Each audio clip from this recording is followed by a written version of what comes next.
Prema, Trump வந்து பிரசிடெண்ட்டாக வந்ததுக்கப்புறம் வந்து நிறைய கண்ட்ரியை வந்து யூஎஸ்ஏவோட ஜாயின் பண்ணணும்னு சொல்லியிருந்தாங்க. கனடா வந்து யூஎஸ்ஏ கூட வந்து ஜாயின் பண்ணாங்கன்னா நிறைய இந்தியன்ஸ்க்கு வந்து யூஸ்ஃபுல்லாக இருக்கும்னு சொன்னீங்களே, அதை பற்றி நீங்கள் டிஸ்கஸ் பண்ணலாம். ஆமாம், கண்டிப்பாக வந்து ட்ரம்ப் அவர்கள் பதவி ஏற்கிறதுக்கு முன்னாடி, அதாவது ட்ரம்ப் வந்து ஜெயிச்சிட்டாங்க.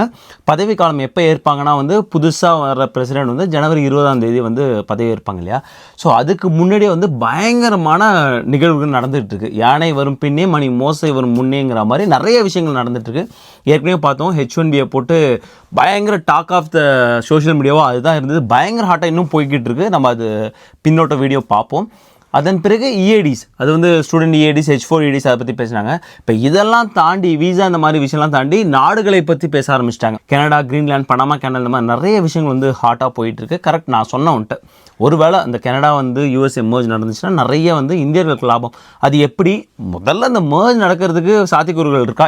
யூஎஸ்ஏ மக்கள் என்ன நினைக்கிறாங்க, கனடா மக்கள் என்ன நினைக்கிறாங்க, சர்வேஸ்லாம் அதெல்லாம் வந்து இன்ட்ரெஸ்டிங்காக ஒரு யூஸ்ஃபுல்லான ஒரு வீடியோ பார்க்க போகிறோம். Hey guys, welcome back to our channel. வணக்கம் நண்பர்களே, நான் உங்கள் பிரேம் பேசுகிறேன். நான் உங்கள் ஆர்த்தி பேசுகிறேன். கம்மிங் பொங்கல் ஃபெஸ்டிவலுக்கு வந்து RM ஜுவல் பொட்டிக்கில் வந்து 5% நீங்கள் வாங்குற ஜுவல்லரியில் வந்து டிஸ்கவுண்ட் கொடுக்குறாங்க.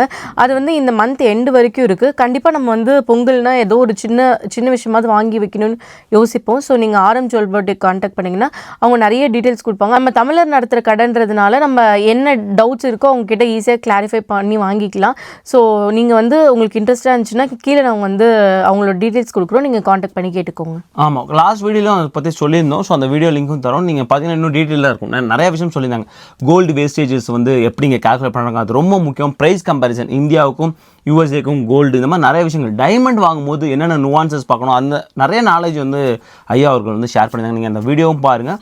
சப்போஸ் அந்த 5% நீங்கள் வந்து இப்போ அந்த ஆஃபர் யூஸ் பண்ணாலும் அவங்களுக்கு கால் பண்ணிங்கன்னா இன்னும் நிறைய டீட்டெயில்ஸ் வந்து உங்களுக்கு தருவாங்க. பிரேம், கிரீன்லாண்ட்னா எங்கே இருக்குது, அது என்ன பண்ண போகிறாங்க? ஆமாம், கிரீன்லாண்டு இது வரைக்கும் வந்து லைம்லைட்லேயே நிறையா வந்திருக்காது. ஆனால் சமீப காலமாக பார்த்தா அதான் ஒரு 1 வீக்காகவே பயங்கரமான ஒரு பேஜ் அடிபட்டு தான் போய்கிட்டு இருக்கு. அதுவும் இப்போ வந்து ரொம்ப ஹாட்டாக, ஏன்னா வந்து ஒரு ப்ரெஸ் மீட்லேயே வந்து கிரீன்லாந்து, பனாமா கேனல் பற்றி பேசும்போது அங்கே நீங்கள் மிலிட்ரி உபயோகப்படுத்தி அதை நீங்கள் வந்து அக்யூர் பண்ணுறதுக்கான வாய்ப்பு இருக்கா, இருக்கும் அப்படிங்கிற மாதிரி சொல்லியிருக்காங்க. ஸோ அந்த அளவுக்கு வந்து கிரீன்லாண்டை வந்து ரொம்ப முக்கியத்துவமாக பார்க்குறாங்க. கிரீன்லாண்டு வந்து ஒரு டெரிட்டரியாக தான் இருக்காங்க.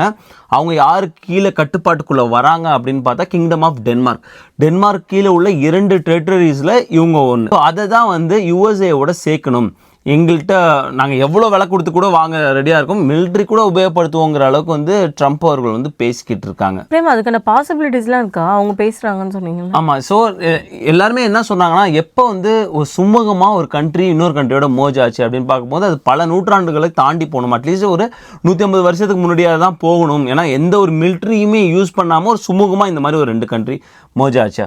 ஸோ அப்படி பார்க்கும்போது கிரீன்லாந்து மக்கள் வந்து சொற்ப எண்ணிக்கையில் தான் இருக்காங்க. நீ வந்து கிரீன்லாந்து பார்க்கும்போது மிகப்பெரிய ஐலாண்டு உலகத்திலே இருந்தால் அதுதான் கிரீன்லாந்து, ரைட்? ஆனால் அங்கே மக்கள் வசிக்கக்கூடிய பகுதி இருந்தால் ரொம்ப சொற்ப பகுதியில் தான் வசிக்க முடியும். ஏன்னா வட துருவத்தில் போகிறதுனால உனக்கு வந்து குளிர் ரொம்ப அதிகமாக இருக்கும். நிறைய இடத்துல வந்து மக்களே வாழ முடியாது. ஸோ அதனால் என்னென்னா, வாழக்கூடிய மக்களும் இன்ட்ரெஸ்ட்டாக இல்லை, ஈவன் டென்மார்க்குமே இன்ட்ரெஸ்ட்டாக இல்லை. ஆனால் வந்து யூஎஸ்ஏ வந்து அதில் ரொம்ப இன்ட்ரெஸ்ட்டாக இருக்காங்க. யூஎஸ்ஏ என்ன சொல்கிறாங்கன்னா, எப்படி வந்து ஒருவேளை அது merge பண்ண முடியலன்னா எப்படி வந்து நம்ம கீழே நிறைய டெரிட்டரிஸ் இருக்குது. தெரியும், யுனைடெட் ஸ்டேட் விர்ஜின் ஐலாண்ட்ஸ் எல்லாருக்கும் தெரியும். US விர்ஜின் ஐலாண்ட் நிறைய கண்ட்ரிஸ் வந்து அந்த டெரிட்டரிக்குள்ளே இருக்காங்க. ஸோ அந்த மாதிரி, அதாவது எங்கள் கட்டுப்பாட்டு கீழே ஒரு அட்டானமஸ் கவர்மெண்ட்டை இயங்கக்கூடியதாக இருக்கும். எங்களோட மிலிட்ரி ஐடு எல்லாமே இருக்கும். நாங்கள் வந்து எங்களோட மிலிட்ரி அங்கே யூஸ் பண்ணிப்போம். ஸோ இந்த மாதிரி கூட பண்ணிக்கலாம். எதனால் இதில் இவ்வளோ இன்ட்ரெஸ்டாக இருக்கும்? அது ரொம்ப முக்கியம். எதனால் இப்படி ஒரு மக்கள் அதிகம் வாழ முடியாத ஒரு ஐலாண்டை சூஸ் பண்ணி அங்கே நாங்கள் வாங்கி ஆகும் தீர்றாங்க அப்படின்னா 2 விஷயம் சொல்கிறாங்க. என்ன சொல்கிறாங்கன்னா, முதல்ல வந்து இவங்க சைடு சொல்கிறது, ட்ரம்ப் சைடு அவர்கள் சொல்கிறது வந்து, ஏன்னா ரஷ்யா அண்ட் சைனாவோட கட்டுப்பாடு அங்கே அதிகமாக இருக்குது. ஸோ அங்கே வந்து ஒரு வேளை வந்து சைனா வந்து அவங்க டெவலப் பண்ணுவாங்க மிலிட்ரியை. ஸோ அதுக்கு முன்னாடி வந்து அது வந்து எங்களோட நாட்டுக்கு, யூஎஸ் கவர்மெண்ட்டுக்கு வந்து ஒரு பெரிய டேஞ்சராக அமைஞ்சிடும். ஸோ அதனால் அதுக்கு நாங்கள் முந்திக்கிட்டு எங்களோட நாட்டோட பாதுகாப்புக்காக அந்த நாட்டையும் எங்களோட இணைச்சிக்கிட்டு எங்களோட மிலிட்ரி அங்கே வந்து இந்த மாதிரியான ஒரு ஸ்டோரி உங்கள் சைடு சொல்கிறாங்க இல்லையா, நாட்டோட பாதுகாப்பு அப்படின்னு சொல்கிறாங்க. இன்னொரு நிறைய ஆர்வலர்கள் என்ன சொல்கிறாங்கன்னா வந்து, கிரீன்லாண்டு மக்கள் அதிக வாழ முடியாத பகுதியாக இருக்குது. காரணம் அங்கே வந்து ஐசாவில் வந்து நிறைய லேண்டு வந்து கவர் ஆகிருக்கு. ஆனால் அது கீழே வந்து அவ்வளோ இயற்கை வளங்கள் இருக்குது. ஸோ எல்லா நாடுகளே விரும்புகிறது அந்த இயற்கை வளங்கள் தான் அப்படின்னு சொல்கிறாங்க. ஸோ இது வந்து 2 side of the story. So இதுதான் வந்து போய்கிட்டு இருக்குது. நிறைய பேர் கேட்கும்போது அது எவ்வளோ விலை கொடுத்து கூட வாங்க ரெடியாக இருக்காங்க ட்ரம்ப் அப்படின்னு தெரியுது. இன்னொரு விஷயமும் தெரிய வர்றது என்னென்னா வந்து, ட்ரம்ப் அவர்களோட மகனோட ரீசன் கிரீன்லாந்து விசிட்டை வந்து எல்லாரும் உற்று நோக்கிட்டு இருக்காங்க. ஒருவேளை அவர் போனது வந்து அங்கே டீல் பேசுறதுக்காக போகிறாங்களாம். ஸோ என்ன பண்ணணும், எப்படி பண்ணணும் அப்படிங்கிறதுக்காக போகிறாங்களா அப்படின்னு சொல்கிறாங்க. ஸோ இவங்களுக்கு கேட்கும்போது எங்களுக்கு வந்து டென்மார்க் பற்றி ஒரே கிடையாது. ஏன்னா அவங்க டெரிட்டரினாலும் எல்லா அதிகாரமும் அங்கே வந்து கிரீன்லாண்ட்டை தான் இருக்குது. ஸோ அவங்க தான் முடிவு எடுக்கணும் அப்படின்னு சொல்லிட்டு இவங்க முன்னாடியே போய் பேசுகிறதுனால ஒருவேளை அந்த பேச்சுவார்த்தை ஆரம்பிச்சிருச்சு அப்படின்னு சொல்லிட்டு இருக்காங்க. ஸோ இதுதான் கிரீன்லாண்ட்லேயும் பனாமா கேனல்லையுமே அதே தான். கனடா வந்து எப்படி பிரேமா யோசிச்சாங்க? அங்கே தனியாக கவர்மெண்ட் இருக்குது, எப்படி அதை வந்து யோசிச்சாங்க? ஏன்னா அவ்வளோ பாப்புலேஷன் இருக்காங்கல்ல. ஆமாம். ஸோ கனடா யூஎஸ் பார்க்கும்போது நம்ம வந்து பல நூற்றாண்டு பின்னாடி போய் தான் ஆகணும். ஏன்னா 18வது நூற்றாண்டு பிற்பகுதியிலே வந்து ஒரு முறை வந்து இங்கேருந்து அப்போ இருந்த யூஎஸ் கவர்மெண்ட் வந்து கியூபெக்கில் வந்து ஒரு போர் பண்ணியிருக்காங்க. ஸோ வந்து அப்போயே வந்து என்ன சொல்கிறாங்கன்னா நெருக்கமாக இருந்தாங்க. ஏன்னா 2 இடங்கள்லையுமே வந்து ஐரோப்பா கண்ட்ரிஸ் வந்து ஆதிக்கம் செலுத்தினாங்க. அப்புறம் வந்து விடுதலை வாங்கினாங்க. இந்த மாதிரி நிறைய விஷயங்கள் வந்து சிமிலராக இருந்துட்டு இருந்து. அதனால தான் ட்ரம்ப் அவர்கள் சொல்லும்போது இரு நாடுகளுக்கு நடுவில் ஒரு ஆர்டிஃபிஷியல் லைன் அப்படி தான் சொல்லுவார். ஸோ அந்த பார்டர் வந்து யாரோ போட தெரியாமல் போட்ட பார்டர் மாதிரி தான் இருக்கும் அப்படி. அந்த பார்டரில் நிறைய கான்ட்ரவர்சி இருக்கும். நீங்கள் அந்த பார்டரை விட்டு நோக்கும்போது அது ஸ்ட்ரெயிட்டாகவே இருக்காது. நிறைய இடங்களில் பார்த்தா ஒரு தெரு கனடாவில் இருக்கும். அதாவது ஒரு தெருவில் ஒரு வீடே வந்து நிறைய அந்த வீடியோலாம் பார்த்துருப்பீங்க. ஒரு பக்கம் கனடா, ஒரு பக்கம் யுனைடெட் ஸ்டேட்ஸ். ஒரு லைப்ரரியில் நீங்கள் வாச பக்கம் கனடா இருக்கும், கொல்ல பக்கம் யுனைடெட் ஸ்டேட் இருக்கும். இந்த மாதிரிலாம் நிறையா விஷயங்கள் இருக்குது. பட் அதெல்லாம் தாண்டி 2 மக்களும் தாயா புள்ளையாக பழகிட்டு வராங்க. ஸோ 2 நாட்டு மக்களும். ஸோ ட்ரம்ப் அவர்கள் என்ன சொல்கிறாங்கன்னா வந்து யூஎஸ் கனடா வந்து ஒரு வேற்றுமை இல்லை, அதை ஒற்றுமையாக மாற்றணும் அப்படின்னு சொல்கிறாங்க. ஸோ ஆனால் மக்கள் என்ன நினைக்கிறாங்கிறது தான் முக்கியம் இல்லை. ட்ரம்ப் அவர்கள் எதை வேணால் சொல்லலாம். அந்த நாட்டோட இறையாண்மைன்னு ஒரு விஷயம் இருக்குது இல்லையா? நீ சொன்ன மாதிரி கரெக்டு. கனடா வந்து உலகத்தில் வந்து 2வது மிகப்பெரிய கண்ட்ரி. நம்ம முன்னாடி கிரீன்லாண்டுக்கு என்ன சொன்னோம் அதே தான் கனடாக்கும். கனடாவில் பெரும்பாலான பகுதிகளில் மக்கள் வசிக்கக்கூட முடியாத நிலைமை இருக்கும். கோல்டு அதிகமாக இருக்கும். நீங்கள் அந்த பார்டருக்கு பக்கத்தில் ஒரு பெரிய ஒரு திக்கான ஒரு பார்டர் வரைஞ்சிங்கன்னா அதுக்குள்ளே தான் மக்கள் வசிப்பாங்க. இது எல்லாருக்குமே தெரியும். கனடாவோட பாப்புலேஷனும் பார்த்தீங்கன்னா கலிஃபோர்னியாவோட கொஞ்சம் அதிகமான பாப்புலேஷன் தான். ஸோ அவ்வளோதான் வந்து கனடாவே. இவங்க என்ன சொல்கிறாங்கன்னா இது வந்து இந்த பார்டரை வந்து நம்ம செக்யூர் பண்ணுறதுக்கு நிறையா வந்து செலவு பண்ண வேண்டியது இருக்குது. மிக முக்கியமான ஒரு பாயிண்ட்டை வச்சு நகர்த்துறது. ட்ரம்ப் அவர்கள் பார்க்கும்போது எந்த பாயிண்ட் வச்சு நகர்த்துறாங்கன்னா எக்கனாமி. ஏன் பிரேமா இப்போ அங்கே எக்கனாமி சரியில்லை? ஆமாம், ரொம்ப மோசமான நிலைமையில் போயிட்டுருக்கு. அங்கே உள்ள பொருளாதாரம் அதால பாதாளத்தை போயிட்டு இருக்குன்னு தான் சொல்லணும். ஸோ போதாத குறைக்கு இப்போ வந்து பிரைம் மினிஸ்டர் அவர்கள் ரிசைன் பண்ணிட்டாங்க. இந்த ஜஸ்டின் ட்ரூடோ அவர்கள் வந்து ரிசைன் பண்ணிட்டாங்க. ஜஸ்டின் ட்ரூடோ முன்னாடி வந்து சொல்லும்போது ட்ரம்ப் அவர்கள் எப்படி வந்து சொல்லுவாங்கன்னா வந்து governor of the great state of Canada அப்படி தான் சொல்லுவார். ஸோ அது மாதிரி பல தடவை இந்த மாதிரி கான்ட்ரவர்சி வந்திருக்கு. அதுதான் நான் சொல்கிறேன். ட்ரம்ப் அவர்கள் வந்து 51th ஸ்டேட் இப்படி சொல்கிறாங்கன்னா முன்னாடியே நிறைய தடவை சொல்லியிருக்காங்க. கனடா வந்து 51வது மாகாணம், யூஎஸ்ஏவோட 51வது மாகாணம் சொல்கிறது புதுசு கிடையாது. ஸோ அடிக்கடி சொல்லிட்டு இருக்க ஒரு விஷயம் தான். ஆனால் இந்த முறை வந்து எல்லாருமே வந்து இது ஒரு ஜோக்காக எடுத்து, ஈவன் வந்து அந்த சைடு கனடா சைடு உள்ளவங்களும் இது வந்து ஒரு ஜோக் கிடையாது, இவங்க வந்து ரொம்ப சீரியஸாக தான் இந்த தடவை சொல்லியிருக்காங்க அப்படின்னு சொல்கிறாங்க. ஏன்னா இது எக்கனாமி இங்கே ஒரு விஷயம் ட்ரம்ப் அவர்கள் சொல்கிறார். ஸோ வந்து நீங்கள் ஒரு வேளை வந்து யூஎஸ்ஏவோட மர்ஜ் பண்ணிட்டீங்கன்னா கனடாவும் யூஎஸ்ஏயும் சேர்ந்து உலகத்தில் மிகப்பெரிய ஒரு எக்கனாமியாக இருக்கும், மிகப்பெரிய ஒரு நாடாக இருக்கும். ப்ளஸ் கனடா இப்போ உள்ள எக்கனாமிக் சூழ்நிலையில் அவங்க பொருளாதாரம் மேம்படுறதுக்கு இது ஒரு வாய்ப்பாக இருக்கும்னு அந்த ஒரு காயை வச்சு நகர்த்திக்கிட்டே இருக்காங்க. ஆனால் அங்கே இருக்க பீப்புளெலாம் யோசிச்சு பாருங்களேன் பிரேமா. இப்போ நம்மளோட கண்ட்ரியை வந்து வேற ஒரு கண்ட்ரியோட மர்ஜ் பண்ண நம்ம அலோவ் பண்ண யோசிக்க மாட்டோம்ல. 100% கரெக்ட், ரைட். ஈவன் வந்து நிறைய யுனைடெட் ஸ்டேட்டில் கேட்டாலுமே அந்த மக்களோட விருப்பம் தான் சொல்லுவாங்க, தவிர மர்ஜ் பண்ணணும்னு சொல்ல மாட்டாங்க. நீ சொன்னது கண்டிப்பாக கரெக்டாக. ஒரு சர்வேவே பண்ணியிருந்தாங்க. அந்த சர்வேல என்ன வந்துச்சுன்னா 82% மக்கள் வந்து நோ அப்படின்னு சொன்னாங்க. எப்படி 18% பீப்புள் வந்து ஓகே சொன்னாங்க? ஆமாம், அதுதான் பெரிய ஆச்சரியம். எப்படி 18% மக்கள், என்னால் இன்னும் எப்படி 18% ஓகே சொல்ல முடிஞ்சது? இவ்வளோ நாள் நம்ம நாடுன்னு, அதாவது நூற்றுக்கணக்கான வருடங்களும் நம்ம நாடுன்னு நினச்சிட்டு இருந்த நாடு இல்லை, நம்ம புது நாடோட மர்ஜ் பண்ணுறது எப்படி மக்கள் ஒத்துக்கிறாங்க அப்படின்னு எனக்கு ஆச்சரியம். ரீசெண்டாக சிட்டிசன்ஷிப் வாங்கிட்டு அந்த மாதிரி. கரெக்ட். நான் யோசிச்சது அதை 18% நிறைய பேர் நம்ம இந்தியர்கள் இருக்க வாய்ப்பு இருக்குது. ஜஸ்ட்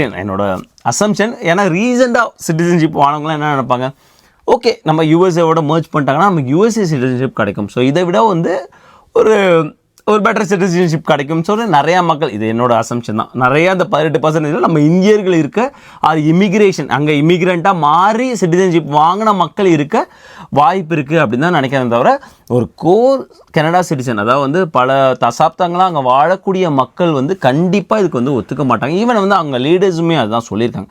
ஸோ ட்ரம்ப் நினைக்கிறது அவ்வளோ சுலபம், ஒருவேளை இவங்க அடுத்த காய் நகர்த்தினாலும் அவ்வளோ சுலபமாக வந்து அது நிறைவேறக்கூடிய ஒரு சாத்தியக்கூறிய எனக்கு தெரியல. அடுத்து என்ன செய்வாங்க? அடுத்து என்ன செய்ய போகிறாங்கன்னா வந்து முன்னாடி அது வந்து பிளானில் இருக்குது. டேரிஃப்ஸ் வந்து உயர்த்த போகிறாங்க. அதாவது வந்து அந்த நாட்டிலேருந்து வரக்கூடிய பொருட்களுக்கு விதிக்கப்படக்கூடிய வரி அது வந்து எக்கச்சக்கமாக போகிறாங்க. அது கனடாக்கும் சரி மெக்சிகோக்கும் சரி அதுதான் வந்து பண்ண போகிறாங்க. அது வந்து கரெக்டாக இருக்குது. அதனால தான் இவங்க எக்கனாமி வச்சு காய் நகர்த்துறாங்க. டேரிஃப்ஸ் அதிகமாக வசூலித்தா அந்த நாட்டோட எக்கனாமி அது பாதிக்கும். ரைட். ஸோ அது வந்து இவங்களுக்கு அட்வான்டேஜாக போகும். ஸோ அதனால தான் இப்போ வந்து நீங்கள் எங்களோட சேர்ந்துக்கிறீங்களா அந்த மாதிரி வந்து காய் நகர்த்துறது. இன்னொரு விஷயமும் சொன்னது, இப்போ நீங்கள் வந்து கிரீன்லாண்டு எடுத்துக்கும் போது அவங்களோட மிலிட்ரியை பார்த்தா ரொம்ப சின்ன மிலிட்ரி, அங்கே இத்தனோடு மக்கள் தானே இருக்காங்க, அவங்க மிலிட்ரி ரொம்ப சின்ன மிலிட்ரி. எப்படி சொன்னால் நியூயார்க் போலீஸை விட அவங்க கவுண்ட் கம்மியாக தான் இருக்கும். ஸோ அவ்வளோ ஒரு சின்ன மிலிட்ரி தான். பட் கனடாங்கும் போது யுஎஸ் அளவுக்கு ஆஃபீஸாக பெருசு கிடையாது. பட் ஸ்டில் வந்து அவங்கள்ட்ட வந்து நல்ல மிலிட்ரி பவர் இருக்க தான் செய்யுது. ஆனாலும் இவங்களோட சப்போர்ட் இப்போயுமே வாங்கிட்டு இருக்காங்க கனடா மிலிட்ரியில் வந்து. ஸோ அதுதான் வந்து ட்ரம்ப் சொல்கிறாங்க. ஸோ இப்போ வந்து நிறைய நாங்கள் மிலிட்ரி சார்பாக நாங்கள் சப்போர்ட் பண்ணிகிட்டு இருக்கோம். ஈவன் பார்டர் செக்யூர் பண்ணுறது நிறைய ஹெல்ப் பண்ணிக்கிட்டு இருக்கோம். ஸோ ஒன்றா சேர்ந்துட்டு அந்த விஷயம்லாம் இன்னும் வந்து சுலபமாக போயிடும் அப்படிங்கிற மாதிரி வந்து காய் நகர்த்திக்கிட்டு இருக்காங்க. பட் என்னை பொறுத்த வரைக்கும் அது நிகழ்கிறதுக்கான வாய்ப்பு வந்து 1% வந்து கம்மியாக தான் இருக்குது. ஏன்னா மக்கள் கண்டிப்பாக வந்து கடைசியாக எப்படி போவாங்க, ஒருவேளை அந்த லீடர்ஸ் எல்லாம் கன்வின்ஸ் பண்ணுறாங்க, எல்லாரையும் கன்வின்ஸ் பண்ணிட்டு போகிறாங்கன்னா மக்களோட ஓட்டு எடுப்புக்கு போவாங்க. மக்கள் ஒருவேளை 3/2 பங்கு ஓகேன்னு சொல்லிட்டாங்கன்னா இதெல்லாம் நடக்கிறதுக்கு ஒரு வாய்ப்பு இருக்குது. இது நடந்தால் என்ன நடக்கும்? நடந்தால் என்ன நடக்கும்? ஆப்வியஸாக வந்து யூஎஸ் கவர்மெண்ட் தான் ரொம்ப பெருசு இல்லையா கனடாவோட. ஸோ என்ன சொல்லுவாங்கன்னா யூஎஸ் கவர்மெண்ட் USA அப்படிங்கிறதுக்குள்ளே தான் அவங்க வருவாங்க. ஸோ யூஎஸ்ஏவோட கரன்சி தான். So no more Canadian dollars, எல்லாமே வந்து US டாலராக தான் இருக்குது. நிறைய ப்ராசஸ் இருக்கும்ல பிரேமா, இதை வாங்கிட்டாங்கன்னா ரொம்ப பெரிய ப்ராசஸ். ஏன்னா அங்கே இருக்க கனடியன் சிட்டிசனுக்கு US சிட்டிசன்ஷிப் கொடுக்கணும், இந்த மாதிரி நிறைய விஷயம் இருக்குது. கரெக்ட். ஸோ கனடா சிட்டிசன்ஷிப்புக்கு US சிட்டிசன்ஷிப் கொடுக்கணும், அங்கே உள்ள PRக்கு இங்கே க்ரீன் கார்டு கொடுக்கணும், இந்த மாதிரி நிறைய விஷயங்கள் இருக்குது. ஸோ இதில் தான் நம்ம சொல்கிறது இந்தியர்கள் நிறைய வந்து லாபம் அடைவாங்க. இல்லை நிறைய பேர் இங்கே USAல சிட்டிசன்ஷிப் வாங்க முடியாது, க்ரீன் கார்டு வாங்க முடியாதவங்களாம் என்ன பண்ணாங்கன்னா நிறைய, அதுவும் 3-4 வருஷங்களாக இதுதான் செஞ்சாங்க. எல்லாருமே வந்து கனடாவில் போய் PR வாங்கினாங்க. நம்மளுக்கு தெரிஞ்ச நிறைய பேர் போயிருக்காங்க. ரைட். ஸோ அங்கே கனடாவில் PR வாங்கிட்டாங்க. இப்போ அதனால தான் அங்கே கனடாவில் PRQ ரொம்ப பெருசாக ஆனதுக்கு அது ஒரு ரீசன். ஸோ அங்கே PR ஆகிட்டு அங்கே சிட்டிசன்ஷிப் வாங்கினா கனடா சிட்டிசன்ஸ் கொடுக்கக்கூடிய அந்த ஸ்பெஷல் விசா வாங்கிட்டு வரலாம். ஸோ H1B அந்த மாதிரி லாட்ரி அதெல்லாம் இல்லை அப்படிங்கிற ஒரு விஷயம் வந்து இருந்து இப்போ அவங்க எல்லாருக்குமே மர்ஜ் ஆகிட்டாங்கன்னா US சிட்டிசன்ஷிப் ஆகிடுவாங்க. ஸோ இப்படி ஒரு சூப்பரான ஒரு ரவுட் அவங்களுக்குலாம். ஸோ அவங்க ரொம்ப சந்தோஷமாக இருப்பாங்க. ஈவன் லீடர்ஸே இப்போ வந்து அப்போஸ் பண்ணிட்டு தான் இருக்காங்க, இதுக்கெல்லாம் வந்து நாங்கள் ஒத்துக்க மாட்டோம். அப்படி ஒத்துக்கிட்டால் நிறைய ப்ராசஸ், நான் சொன்ன மாதிரி வந்து கரன்சிலேருந்து பேங்கிங்லேருந்து எல்லா விஷயமும் வந்து மாற்றணும். எனக்கு தெரிஞ்சு அப்படி வந்து ஒத்துக்கிட்டாங்கன்னா வரலாற்றிலே மிகப்பெரிய ஒரு 100 வருஷத்தில் நடந்த மிகப்பெரிய நிகழ்வுகளில் இது ஒரு நிகழ்வாக வந்து போயிடும். அப்படி ஒரு அமைதியாக 2 கண்ட்ரி ஜாயின் ஆகிடுச்சுன்னா இந்த மாதிரி வந்து ஒரு 100 வருஷத்துக்கு மேலாக இந்த மாதிரி 2 கண்ட்ரி சேர்ந்தது இல்லை அப்படிங்கிற ஒரு வரலாற்று போயிடும். இந்த வரலாற்றெல்லாம் செய்தது ட்ரம்ப்ங்கிற ஒரு வரலாற்றில் அந்த பேர் போயிடுங்கிறதுனால தான் இங்கே உள்ளவங்க ஒத்துப்பாங்களா பிரேமா அந்த மாதிரி பண்ணுறது? இங்கே உள்ளவங்களுக்கு ஒரு பிரச்சனையும் கிடையாது. ஏன்னா இவங்களுக்கு வந்து எதுவுமே லாஸ் கிடையாது, கெயின் தான். இல்லை கனடா வந்து ஜாயின் பண்ண போகிறாங்க. ஸோ இவங்களுக்கு வந்து இன்னும் டெரிட்டரி பெருசாக போகுது, இன்னும் நிறைய மக்கள் வந்து சேர போகிறாங்க, இன்னும் நிறைய ட்ராவல் பண்ணலாம், அந்த மாதிரி தான் வந்து யோசிப்பாங்க. தவிர இதில் வந்து இந்த கவர்மெண்ட் US மக்களுக்கு எந்த ஒரு நஷ்டமும் இல்லை. அதனால் அவங்க ஒத்துக்காமல் இருக்க வாய்ப்பே கிடையாது. ஸோ அவங்க தான் வந்து ஒத்துக்கணும். ஒருவேளை அவங்க ஒத்துக்கிட்டாலும் எல்லாரும் என்ன சொல்கிறாங்கன்னா அது ட்ரம்ப்புக்கும் ரிப்பப்ளிக்கனுக்கும் மிகப்பெரிய பேரடியாக அமையணும். எதனால? ஏன்னா நீ பார்த்துட்டு வச்சுக்க, இப்போ 50 ஸ்டேட் இருக்குது. ஒருவேளை இவங்க சொல்கிறாங்க இல்லையா 51வது ஸ்டேட்டை நான் கனடாவை ஜாயின் பண்ண போகிறேன். ஒருவேளை 51வது ஸ்டேட்டை கனடாவை ஜாயின் பண்ணுறாங்க. எல்லாருக்குமே தெரியும், நம்ம எலக்ட்ரல் காலேஜ் ஓட்டுலாம் பார்த்துருக்கோம். இப்போ அதிகமாக இருக்கிறது 52 எலக்ட்ரல் காலேஜ் ஓட்டு யாருக்கு இருக்குது? கலிஃபோர்னியா. காரணம் அங்கே உள்ள மக்கள் தொகை அதிகம். நம்ம முன்னாடியே சொல்லியிருக்கோம், கலிஃபோர்னியாவை விட கனடாவில் மக்கள் தொகை அதிகம். ஒருவேளை நீங்கள் கனடாவை ஒரு ஸ்டேட்டாக பண்ண மாட்டாங்க. ஒரு எக்ஸாம்பிள் சொல்கிறேன், ஏன்னா இவங்க 51st ஸ்டேட்டுன்னு சொல்லிட்டு இருக்காங்க. 51st ஸ்டேட்டாக ஜாயின் பண்ணிட்டாங்கன்னா இந்த 52 விட நீங்கள் அங்கே அதிகமாக கொடுக்கணும். கனடா வந்து ஒரு டெமோக்ராட்டிக், அவங்களோட கருத்தியலை சார்பு கொண்ட ஒரு நாடு. அப்படிங்கும்போது அது ஒரு ப்ளூ ஸ்டேட்டாக மாறிடும். இப்படி 2 பெரிய ப்ளூ ஸ்டேட் இருந்துச்சுன்னா திரும்ப ரிப்பப்ளிகன்ஸ் ஆட்சிக்கு வரதே கஷ்டமாயிடும். ஸோ அதனால் சொன்னாங்க இது கரெக்டான மூவாக இருக்க முடியாது அப்படின்னு. ஆனால் அதெல்லாம் யோசிப்பாங்க. கண்டிப்பாக நம்ம இவ்வளோ பேசணும்னா ட்ரம்ப் கவர்மெண்ட் எவ்வளோ பேசியிருப்பாங்க. அது ஒரு ஸ்டேட்டாக எடுக்காமல் அது ஒரு 4-5 ஸ்டேட்டாக எடுக்கிறதுக்கு வாய்ப்பு இருக்குது. இல்லை ஸ்டேட்டாகவே எடுக்காமல் அது ஒரு டெரிட்டரியாக வச்சுட்டு அவங்க வந்து ஒரு அட்டானமஸ் கவர்மெண்ட் ரன் பண்ண வச்சுட்டு இவங்க வந்து மிலிட்ரி எய்டு, ஃபினான்ஷியல் எய்டு தான் இவங்க பார்த்துக்கிறதுக்கு வாய்ப்பு இருக்குது. இந்த மாதிரி நிறைய விஷயங்கள் வந்து இருக்குது. அது போக போக தான் தெரிய வரும். ஆனால் இது நடக்கிறதுக்கான வாய்ப்பு, சாத்தியக்கூறுகள் வந்து எனக்கு நான் முன்னாடி சொன்ன மாதிரி 1% கம்மி தான். ட்ரம்ப் அவர்களோட ஆசை அதுவாக தான் இருக்குது. ஆனால் பழைய காலத்தில் சொன்ன மாதிரி ஜோக்கா இல்லாமல் இப்போ அதுக்கான நகர்வுகள் நகர்ந்துட்டு இருக்கு. ஸோ பார்ப்போம். இந்த நேரத்தில் ஒரு கஷ்டமான காலகட்டம் கனடாவை பொறுத்த வரைக்கும். ஏன்னா அவங்க பிரைம் மினிஸ்டர் ரிசைன் பண்ணிட்டாங்க, அடுத்த ஆட்சி வரணும்.